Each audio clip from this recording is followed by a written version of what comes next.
आर्य भारतात कुठून आणि कशासाठी आले याबद्दल आपण मागील भागात माहिती घेतलेली आहे. भारतीय उपखंडातील वायव्य भागात हे स्थिरावले होते. हे लोक सुद्धा शेतीवर अवलंबून होते, पण गुरेचराई हे यांचे मुख्य काम होते. यामुळेच हे लोक कुरणांच्या शोधात कायम भटकायचे. यासाठी त्यांनी पूर्व मध्य भारतात स्थलांतर सुरू केलं. इसवी सन पूर्व 1500 येईपर्यंत यांनी गंगा खोरं व्यापलं होतं आणि इसवी सन पूर्व 600 येईपर्यंत यांनी संपूर्ण उत्तर भारत व्यापला होता. या काळाला आर्यवर्त म्हटलं गेलं. तर इसवी सन पूर्व 1500 ते इसवी सन पूर्व 600 या कालखंडात आपल्या भारतात वैदिक संस्कृती पाहायला मिळाली. याची माहिती आपल्याला येथे सापडलेल्या काही पुराव्यांच्या आधारे सांगता येते.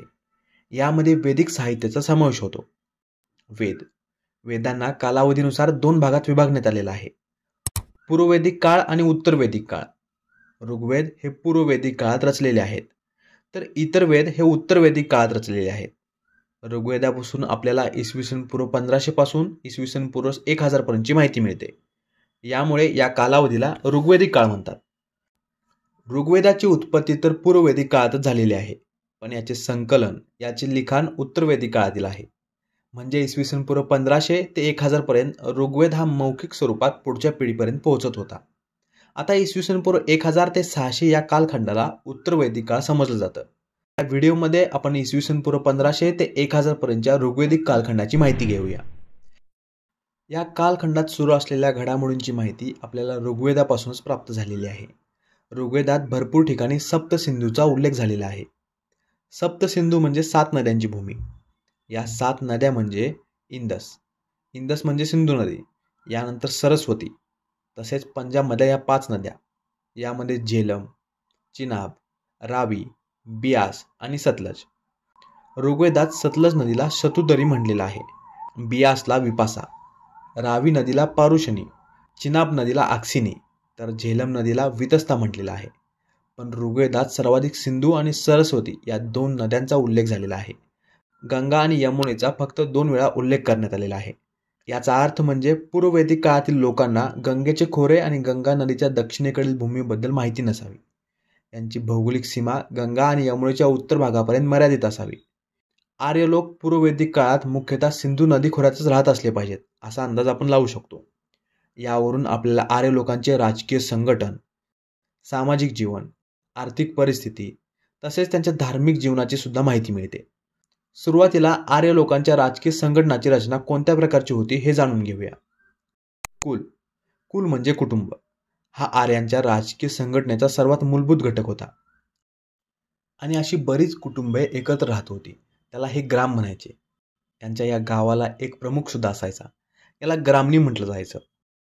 अशा बऱ्याच ग्रामणींना विसू म्हणायचे. प्रत्येक विसूचा एक प्रमुख असायचा. या प्रमुखालाच विषयपती संबोधलं जायचं. आणि अशा बऱ्याच विषूंना मिळून एक जन तयार व्हायचा. पूर्ववैदिक काळातील जन हे सर्वात मोठे राजकीय संघटन होतं.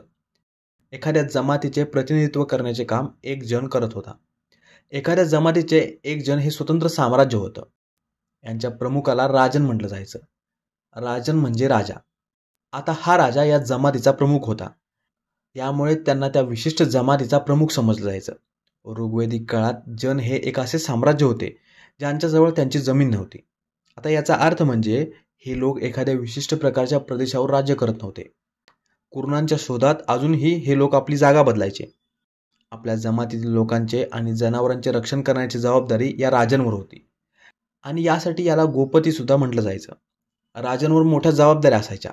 जबाबदाऱ्या पूर्ण करण्यासाठी याला मनुष्यबळाची गरज होती. राजांना मदत करण्यासाठी वेगवेगळे गट होते.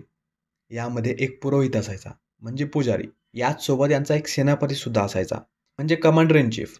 ऋग्वेदात या सेनापतीचा उल्लेख झालेला आहे. म्हणजे एखादा गट दुसऱ्या गटासोबत युद्ध करणार असेल तर युद्धात उतरण्याआधीच लष्कराची बांधणी केलेली असायची. याशिवाय राजाला मदत करण्यासाठी 2 समित्या असायच्या. राजांना न्यायिक आणि राजकीय बाबतीत मदत करण्याचे काम या समित्या करायच्या. यामध्ये एक सभा होती तर एक समिती होती. जमातीमधले अनुभवी आणि ज्येष्ठ लोक या सभेमध्ये सहभागी व्हायचे. राजांना योग्य वेळी सल्ला देण्याचे काम ही सभा करायची. समिती ही ग्रामसभेप्रमाणे होती, ज्यामध्ये त्या जमातीतील सर्व नागरिकांचा समावेश व्हायचा. या सभेच्या आणि समितीच्या अस्तित्वामुळे राजा आपली मनमानी करू शकत नव्हता. यामुळे राजाकडे असलेल्या अधिकारांवर मर्यादा यायची. या ठिकाणी सुद्धा राजेशाही अस्तित्वात होती. म्हणजे राजाचा मुलगाच पुढे त्याचा उत्तराधिकारी व्हायचा. पण राजाचा मुलगाच पुढे साम्राज्याचा उत्तराधिकारी होणे अनिवार्य होते का, असा एक प्रश्न निर्माण होतो. तर हे अनिवार्य नव्हतं, कारण अशा प्रकारचा पुरावा ऋग्वेदामध्ये सापडलेला नाही. आतापर्यंत आपण ट्रायबल किंगडममधली राजकीय व्यवस्था पाहिली. ऋग्वेदिक काळात अशा प्रकारची 3 कुळे आणि 3 जमाती होत्या. यामध्ये 5 प्रमुख जन होते. यांनाच पंचजन म्हणलेलं आहे.